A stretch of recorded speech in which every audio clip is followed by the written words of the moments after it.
Joan Laporta bertemu Kevin untuk membahas financial fair play.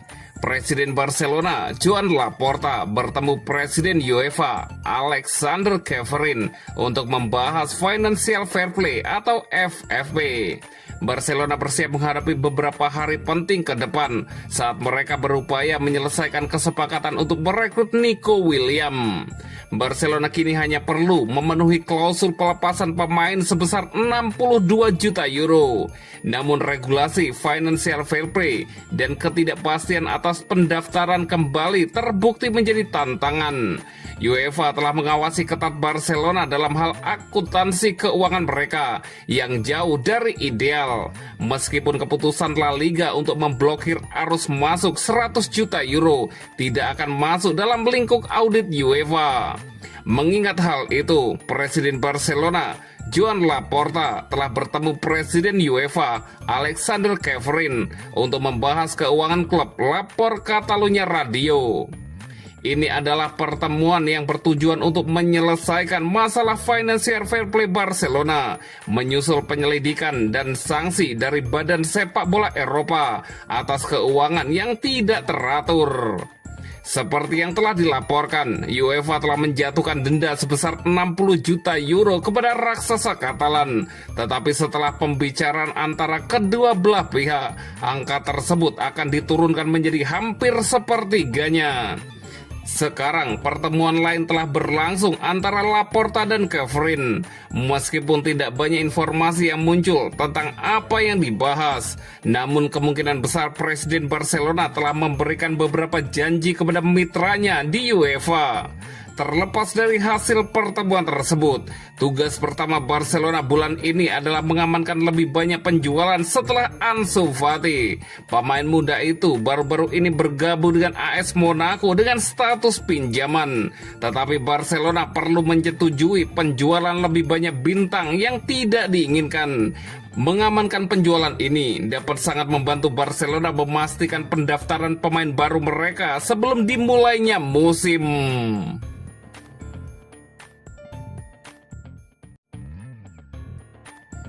Tiga talenta La Masia yang patut diperhatikan di pramusim Barcelona. Pramusim Barcelona akan dimulai kurang dari 2 minggu lagi. Para pemain utama tampaknya akan kembali tepat waktu. Namun seperti tradisi tahunan, tur pramusim bukan cuma ajang pemanasan bagi para bintang senior. Tujuan utamanya adalah membuka peluang bagi para pemain muda dari Akademi La Masia untuk membuktikan kualitas mereka. Musim panas ini, pelatih Hansi Flick dikabarkan akan membawa 8 talenta muda untuk bergabung dalam tur pramusim. Nama-nama seperti Joan Garcia dan Rooney Bargi memang mencuri perhatian sebagai rekrutan baru. Akan tetapi, mata publik juga tertuju pada 3 nama dari La Masia yang siap mencuri panggung. Barcelona belajar banyak dari musim lalu, terutama soal ketipisan skuad di posisi fullback. Posisi bek kiri bahkan harus terus-menerus diisi oleh Gerard Martin saat Alejandro Balde absen. La Masia menghadirkan solusi dalam sosok Geoffrey Torrens, talenta muda yang menjanjikan di sektor kiri pertahanan. Ia dinilai punya potensi jangka panjang sebagai pelapis bahkan pesaing serius Balde. Torrens dikenal sebagai pemain cepat dengan kemampuan menggiring bola dan umpan akurat lewat kaki kirinya. Meski masih rawan membuat kesalahan dalam bertahan, kontribusinya dalam menyerang seringkali jadi penebus yang efektif. Toni Fernandes baru berusia 16 tahun, tapi statusnya di akademi sudah dianggap sebagai setara dengan calon bintang masa depan. Jika melihat perkembangan pesat Lamine Yamal, usia tak lagi jadi hambatan untuk bersinar. Musim lalu, Hansi Flick sempat memanggilnya dalam beberapa kesempatan. Dia tampil dalam laga pramusim kontra Manchester City dan AC Milan. Di Copa del Rey lawan Jude Barbastro, ia bahkan mencatatkan 2 umpan kunci hanya dalam 9 menit. Barcelona tengah dihubungkan dengan transfer Nico Williams sebagai pengisi utama sayap kiri. Sementara itu, Rafinha akan mulai bergeser ke posisi tengah musim depan jika memang ada ruang untuk pelapis baru di sektor kiri. Jan Virgili dari Akademi layak dilirik sebagai opsi yang siap bersaing. Namanya semakin sering muncul usai performa heroiknya di level internasional.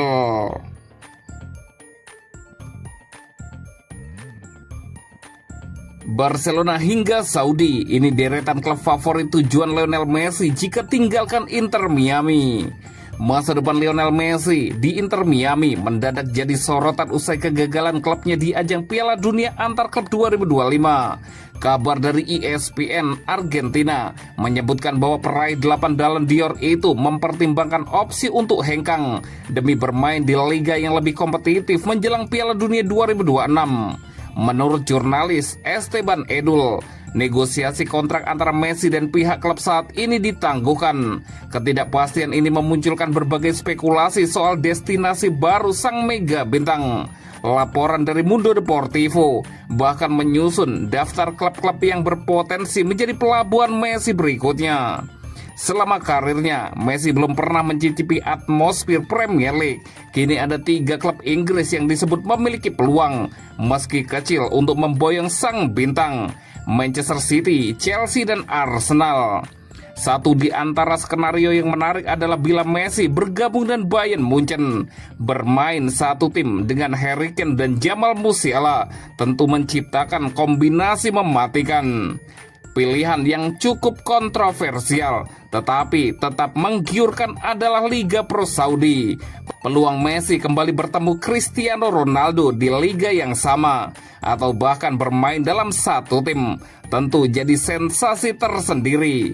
Namun kepindahan ini bisa menodai pesan awal Messi saat memilih MLS dibandingkan Arab Saudi. Bahkan ia lebih memilih mengembangkan kompetisi daripada sekedar nilai kontrak. AS Monaco datangkan Ansu Fati dari Barcelona, dipinjam semusim dengan opsi beli.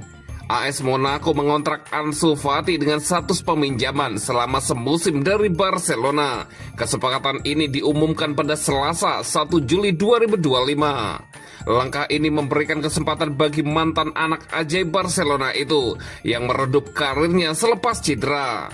Monaco mengatakan kesepakatan peminjaman untuk pemain depan berusia 22 tahun itu mencangkup opsi pembelian pada akhir musim. Fati tampil gemilang bersama Barcelona pada musim 2019-2020 dalam usia 16 tahun dan 304 hari pada Agustus 2019. Ia menjadi pencetak gol termuda Barcelona di Liga Spanyol. Hampir 4 bulan kemudian, pada usia 17 tahun dan 40 hari, ia menjadi pencetak gol termuda dalam sejarah Liga Champions. Fati kemudian mencetak rekor lainnya. Sebelumnya ia memegang rekor sebagai pencetak gol termuda Spanyol. Dengan reputasinya yang berkembang sebagai pemain sayap kanan yang cepat dan cerdik dengan insting mencetak gol, ia diprediksi akan menjadi bintang dunia seperti halnya Lamine Yamal yang kini berusia 17 tahun bersama Barcelona dan Spanyol. Seperti Yamal, ia juga memiliki fleksibilitas yang hebat yang memberinya kemungkinan untuk beroperasi sebagai penyerang kedua atau dengan bermain lebih dalam di peran sebagai false nine. Namun penyerang kelahiran Guinea Bissau itu kemudian mengalami serangkaian cedera yang memengaruhi kepercayaan diri dan penampilannya.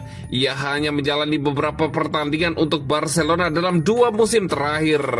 Fati menghabiskan sebagian musim 2023-2024 dengan status peminjaman ke klub Liga Premier League Brighton, hanya mencetak 4 gol dalam 27 pertandingan.